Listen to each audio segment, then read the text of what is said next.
Hey everybody, it's Michael Pedone with salesbuzz.com, and I want to go ahead and talk about follow-up calls. I'm going to give you an actual example here of a real life follow-up call that I made, and I want you to really listen into what I call the pause effect and then how to reheat that follow-up call, because a lot of times it's going to be cold, right? So I'm going to play this recording. I took out the company name, so you're going to hear some when they introduce themselves, you're going to hear a little bit of a break, and there'll be a little bit of silence there, right? But so I just cut out certain things to protect the prospect, but I want you to hear, like I said, because this is an actual live sales call that I made, and then I'll break it down for you. Okay, here we go. Good morning. Yeah, this is Michael Pedone with SalesBuzz, getting back in touch. Okay, hang on one second. Michael, what is your last name again? Sure, it's Michael Pedone with SalesBuzz. Okay. And now, just real quick, notice my follow up call was I haven't spoke to this person in a while.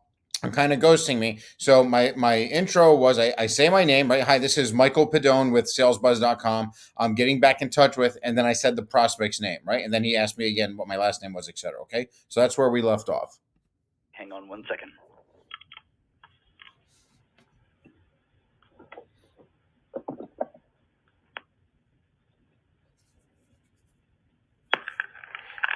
This is Jeff speaking. May I help you?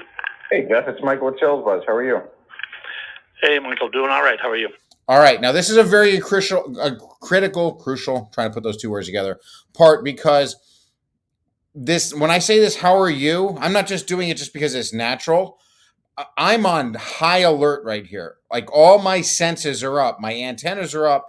I'm totally focused on not only how they respond or what they say, but how they respond, their tone and their words. Right? I'm getting a feel for how things are because I might have to make some quick adjustments here.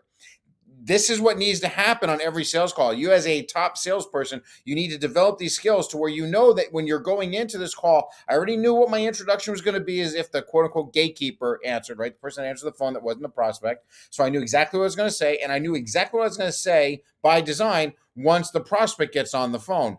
And so I do my quick introduction, notice my speed, right? Not too fast, not too slow, and I'm not, it doesn't sound timid, right? I'm not nervous. Maybe inside I got the butterflies a little bit because I'm not sure how this is going to go, but you got to fake that till you make it. I'm keeping those at bay. I'm on high alert. My tone is right on. And then when I do that, how are you?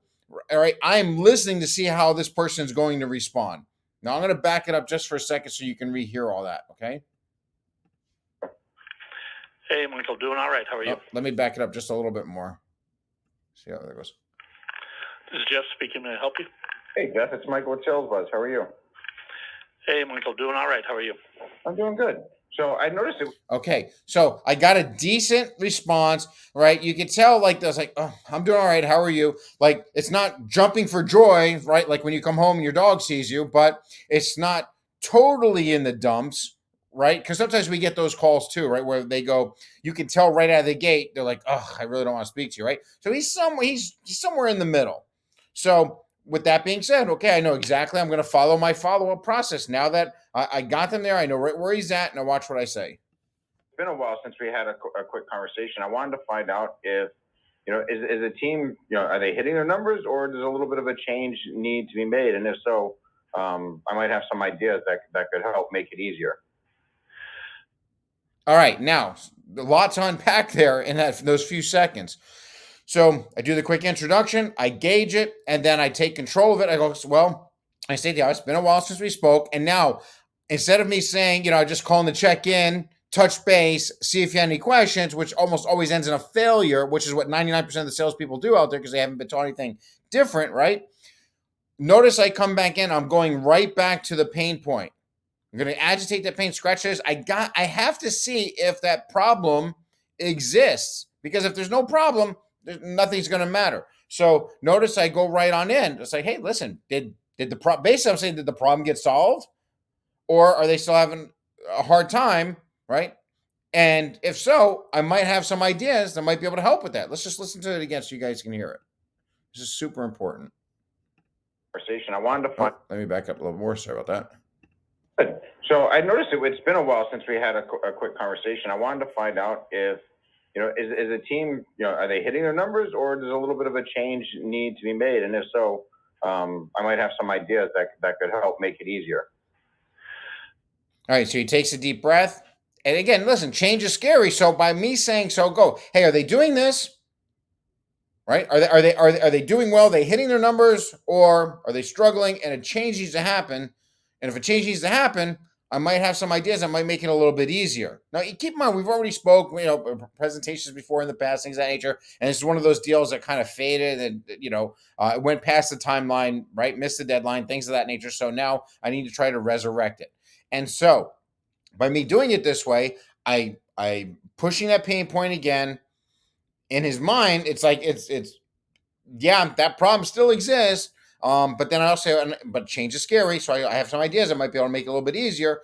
And I'm really what I'm doing is I was trying to warm this up, get it back to where they're comfortable enough to spill their guts, and he does just that. So he goes on to say, well, so here's the thing, and I won't bore you with the details, but at the end of the day, he's got one person that's really struggling that they might want to help, but they're not sure he's going to make it. So do they really do some investment if they're not going to be there? So I'm coming up with a solution that might help them with that. And the other ones, yeah, they need it, but they're really not coachable. And listen, I can't help if you have a sales team that's not coachable. So at least I understand where we are.